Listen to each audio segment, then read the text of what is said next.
esteemed participants of the conference, esteemed ladies and gentlemen, allow me to thank the Ministry of Defense of Russian Federation for organization of the international conference on such a burning topic as the regional security. And today we can state that during the time from the last conference, the situation in the world really aggravated, and we hear voices about the inevitability of the Third World War and coming closer to the end of human civilizations. And there are many voices like this.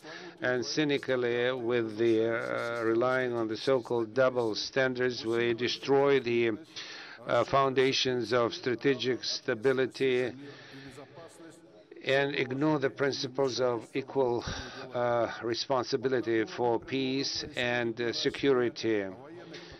The military potentials are growing, and the strength of attack forces are deployed on the territory of East and South Europe. They deploy the observation and reconnaissance systems. In these plans to ensure the global leadership, we see, which goes counter to the international law, we see the military actions about sovereign states, and we are very much concerned with the situation in the Middle East, which has a character of a broad military conflict with the use of mass destructions, and we see the use of chemical weapons by terrorist organizations, and this is their reality. Unfortunately, chemical attacks imposed by terrorists in Syria and Iraq were used by the West to compromise official Syrian government and the role of Russian Federation and her allies in the struggle with terrorism in the region. The conflicts of Syria and Iraq brought the Middle East in incessant sequence of this turmoil, and hundreds of thousands of refugees escape, and they found themselves in European countries. And the paradox of this country is such that those who developed this crisis of countries, they call upon other countries to take the burden for what was done by them.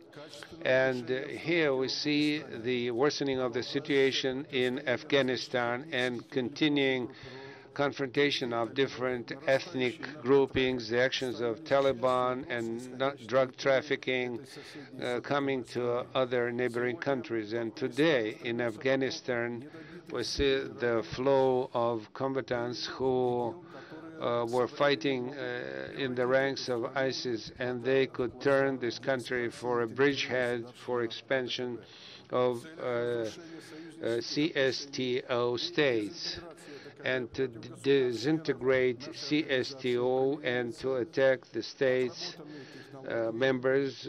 They use the already proven technology, the so-called hybrid war, information pressing, and economic blackmail. And one of the serious challenges to the security of the CSTO organization is international terrorism. And analysis of the global mass media, we see the growth of terrorist activity. And on the territory neighboring CSTO, about 35 terrorist attacks were launched. And as per the available information, we see the attempts to withdraw the confrontation between ISIS and Al-Qaeda and unite these two organizations in one structure. And if this happens, the threat will grow.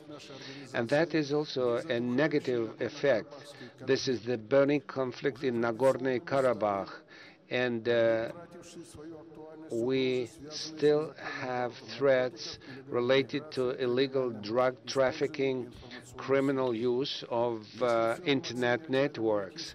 If we assess military and political situation on the European space and the area of responsibility of CSTO, the conclusions made by our analytical organizations with the use of experts from Serbia, Moldavia, Georgia, and Italy assessing the level of threat.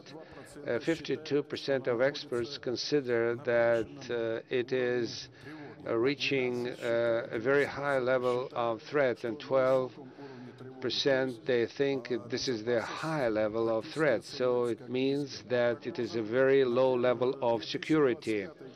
As per the forecast for 2025, 44% of experts, they believe that the level of security in Asia gets worse.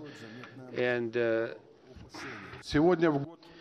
today, it is the 15th anniversary of the CSTO, and we can state that as a result of the efforts made by the member states, CSTO has become a self-sufficient organization, and it can oppose challenges on a collective basis.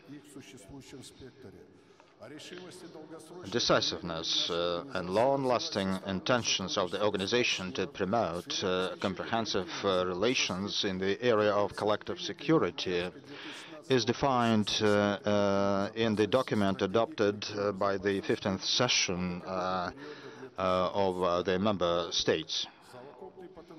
The aggregate capacity of the CSTO, ensuring guarantees of security for the member states under the conditions of growing instability, is based on three pillars. It is political, military cooperation, and cooperation in the area of addressing challenges. Mechanisms of political cooperation are established in the CSTO, and it is the priority area for our activities. Much attention is paid to the close cooperation in countering the entire range of threats, together with other institutions such as United Nations, SCO, Red Cross, and others. CSTO features military potential, and we have collective forces of rapid response, regional forces, including the Joint Rapid Response Task Force in this Central Asian region. I find it important to say that the CSTO possesses its own strength in order to carry out peacekeeping operation not only in the territories of the CSTO member states, but also in third countries with the mandate of the United Nations. The CSTO has established a training system for the armed forces and our law enforcement agencies. Defense ministries, interior ministries, and other law enforcement agencies provide training facilities for about 1,500 of trainees from various countries. And the training is conducted by Armenia, Belarus, Kazakhstan, and Russia. Military cooperation is offered on a discounted basis. In order to oppose challenges, we have established the system of coordination of our efforts to counter terrorism, extremism, drug trafficking, illegal immigration, and information security. Practical cooperation to neutralize the threats is carried out during special operations to counter drug trafficking, illegal immigration, to secure cyber environment. In 2017, we have plans to carry out a special operation, which is referred to as Soldier of Fortune. We pay due attention to crisis responses of capability. For that end, the respective establishments will be prepared to respond to a crisis.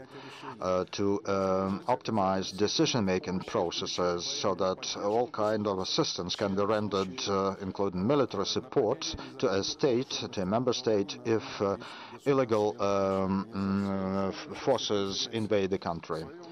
Dear participants, in my remarks, I tried to inform you in a very concise form about a range or a scope of challenges and threats that we are faced with, and which we try to cope with in order to ensure the security and territorial integrity of the member states. We are confident that in order to counter efficiently the mounting threats and challenges, we need to establish mutual trust and respect for the international law. Thank you for your attention.